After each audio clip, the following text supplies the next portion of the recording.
C'est chiant. Franchement, c'est énervant. On va pas se mentir, c'est réellement énervant. Franchement, ça casse les couilles, hein, on va se le dire, franchement, d'avoir toujours, de toujours refaire les mêmes échecs saison après saison. Tu te dis qu'il y a une préparation, que les choses vont un peu s'améliorer par rapport aux saisons passées.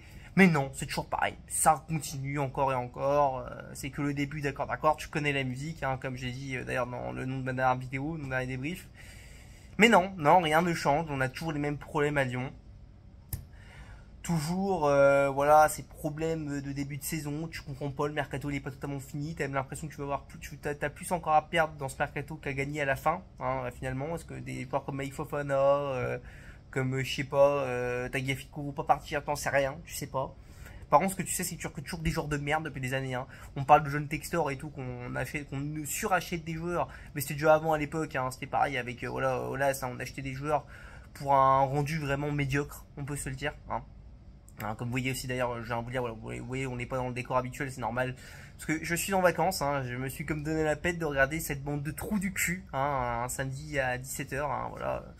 Pour une défaite, voilà, qui m'énerve. Mais je vais rester calme quand même, parce que je reste quand même en vacances. Je me repose. Bon. Quand je vois ça, forcément, ça me refatigue un petit peu, donc je vais encore me reposer un peu plus. C'est pas grave, c'est comme ça, tu vois. Non, non, réellement, voilà.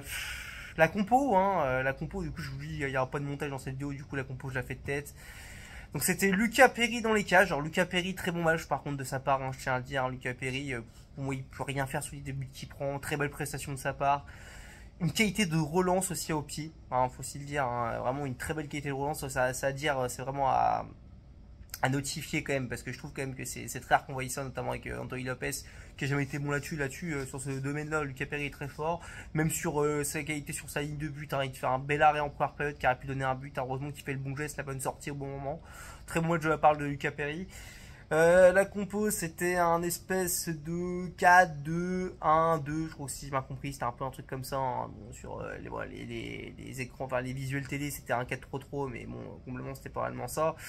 Donc la défense, c'était Clinton Mata à droite, la défense centrale, Keita Tcherny qui était à gauche, Abner aussi, il va falloir qu'on en parle, le joueur aussi, Abner. Les deux milieux de terrain défensifs, si on peut appeler ça comme ça, Cacré, Maitland Knights, j'arrive jamais à dire son putain de nom, hein, ça fait une saison qu'il est là chez nous, je suis désolé mon ref, hein, parce que pourtant t'as fait un match comme j'ai trouvé assez correct, hein, même si à la fin t'as un peu abdiqué comme tout le monde, mais c'est pas grave, je t'en veux pas parce que tu te donnes quand même. Hein. Donc Emen, je vais l'appeler. Andis, il nous a proposé un Benrahma Andis. Alors, une idée qui en soi sur le comment dans la vision de jeu n'est pas mauvaise, parce que foutre un Benrahma Andis, ça te permet d'avoir un joueur qui te distribue des ballons. Il a une bonne qualité de création, genre là, faut quand même le dire, tu vois.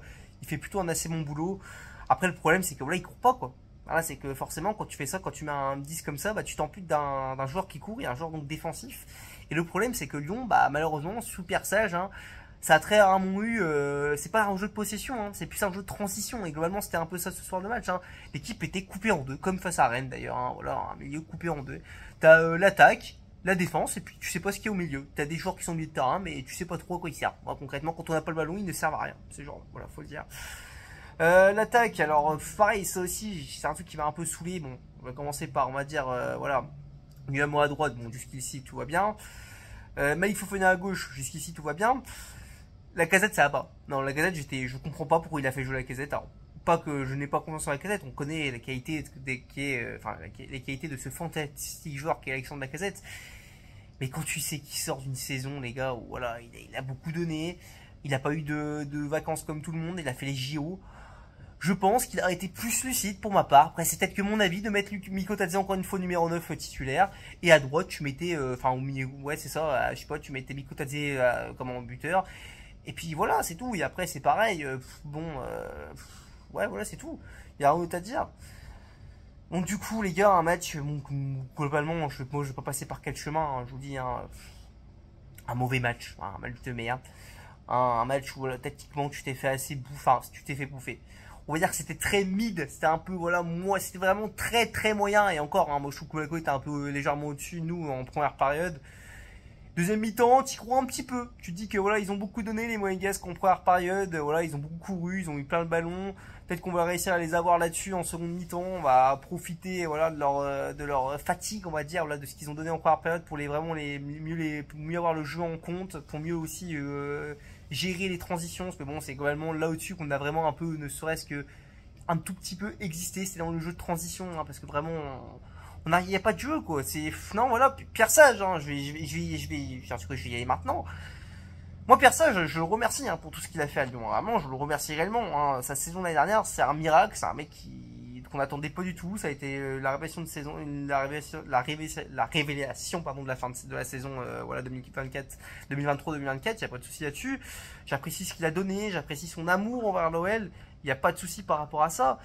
Maintenant, le souci, Pierre Sage, tu vois, c'est que même si on savait que voilà, on avait réussi à finir cette saison voilà, européen avec vraiment beaucoup de poussifs, hein, faut le dire. Moi, j'en voulais pas à Pierre Sage par rapport à ça, parce que je disais que c'était un entraîneur qui est arrivé en cours de saison, etc. Tu connais tout le bitume, quoi.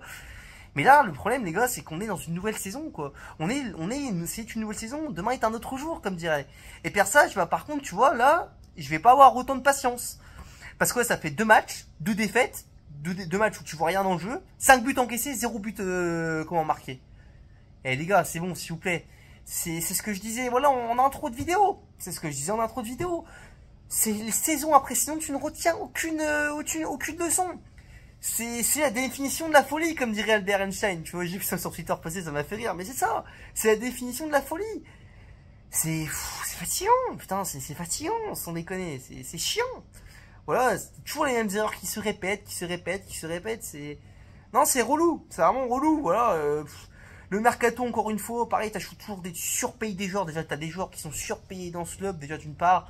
T'achètes des joueurs à des montants, mais complètement, mais déconnectés de vraiment la vraie valeur de ces joueurs-là. Vraiment, quand quoi un Aurel Mangala vous coûte 22 millions, même si la pas joué ce soir, mais Niakate c'est pareil. Je te dis, je vais pas encore l'enterrer. Je vais laisser un peu le temps, mais même et encore, je devrais pas lui laisser beaucoup de temps à ce mec-là, parce que Niakate c'est un joueur qui est censé avoir de l'expérience. Hein.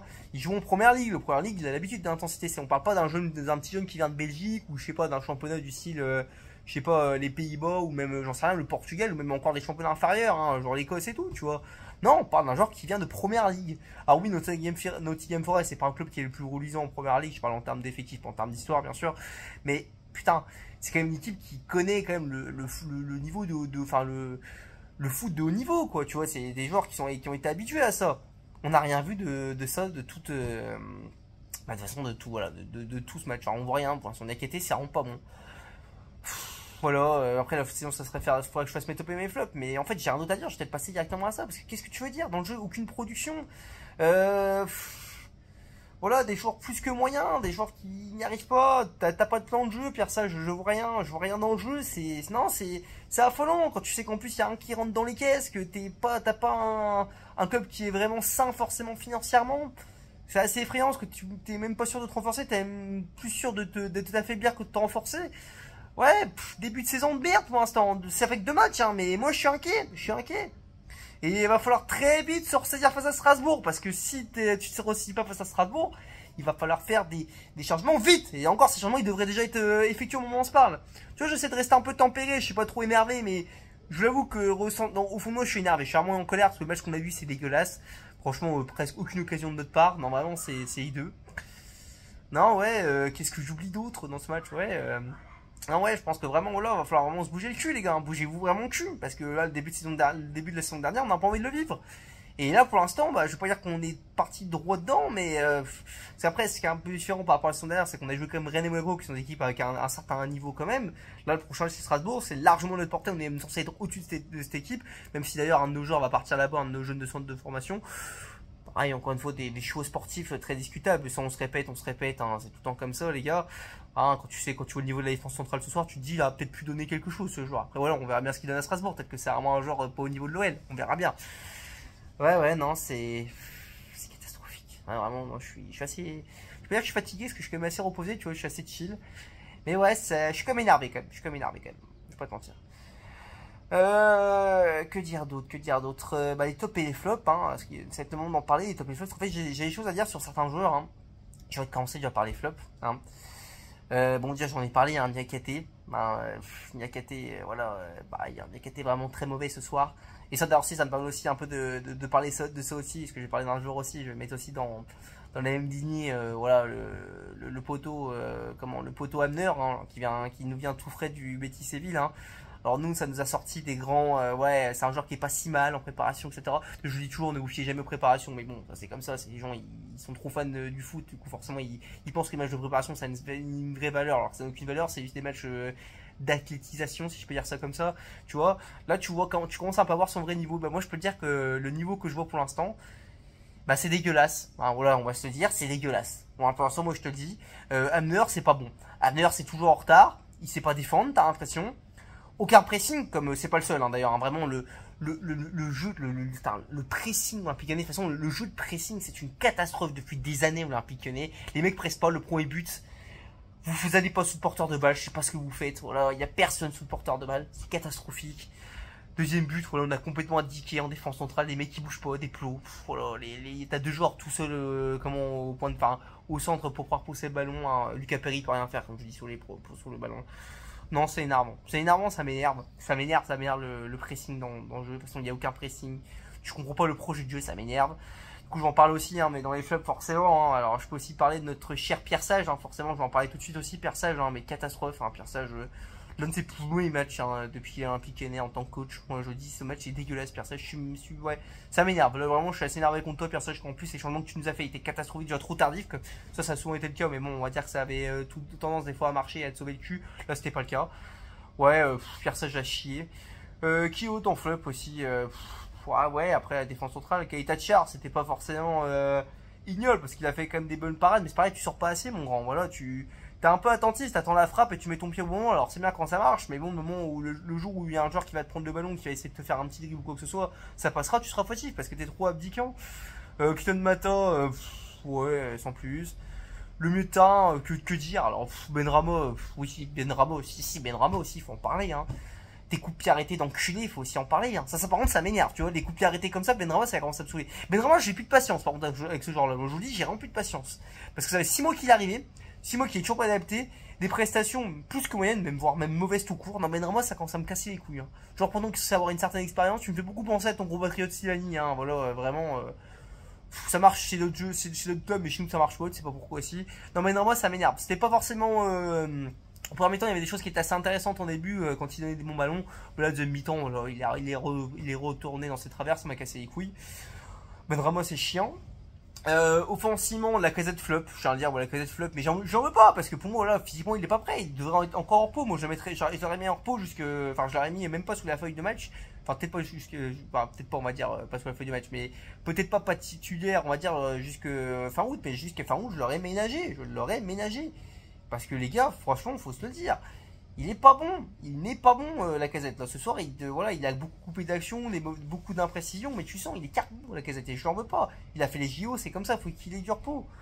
Voilà, Mikotadze, bon qui est rentré du coup à la place de Nuama qui s'est sûrement blessé. Bon, j'espère que c'est pas trop grave parce que bon Nuama, moi je suis parti comme des gens qui pensent que Nuama ça peut être un des moins importants, même si beaucoup de gens trouvent que c'est un genre pas bon. Bon après chacun on se fera cet avis sur cette saison, ça nous donnera un avis définitif. Donc ouais, bon Mikotadze qui est rentré à la place de Nuama, bon bah Mikotadze ouais, c'était pas extraordinaire, mais c'était pas mauvais non plus. Tu sens qu'il a quand même du ballon, genre là, qu'il essaye. Après, voilà, il était un peu perdu, il était mis sur l'aile droite, c'est pas son poste. Non, ouais, compliqué. Ouais, Mikotadze, je pourrais nous dire que c'est un flop.